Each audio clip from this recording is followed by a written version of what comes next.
ஜெபம் செய்வோம். வேதம் சொல்லுகிறது, ஆண்டவரே, உம்முடைய தேவன் ஆகிய கர்த்தருடைய சமூகத்திற்கு நீ வெறுங்கையோடு வராமல் இரு. நீ இந்த சமாத்தியமும் என் கைபலனும் என்னுடைய சொத்தை சம்பாதித்ததென்று நீ உன் இருதயத்துக்குள் சொல்லிக்கொள்ளாமலும் இரு.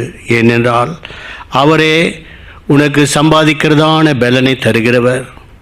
ஆம் கர்த்தாவே, உம்மிடத்திலே நாங்கள் பெற்று நாங்கள் உம்முடைய ஊழியத்துக்காக நாங்கள் உதவி செய்கிறோம்.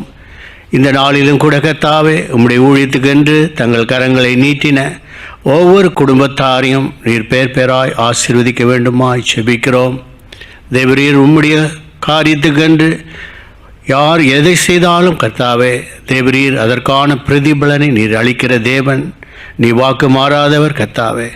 இந்நாளிலே கூட கர்த்தாவே, ஆண்டவரே, ஒவ்வொருவரையும் நீர் ஆசீர்வதியும், தேவைகளெல்லாம் சந்தியும், கையின் பிராசைகளை பாதுகாத்துக் கொள்ளும். போக்கிலே வரத்தில் தேவகரம் கூட இருக்கட்டும்.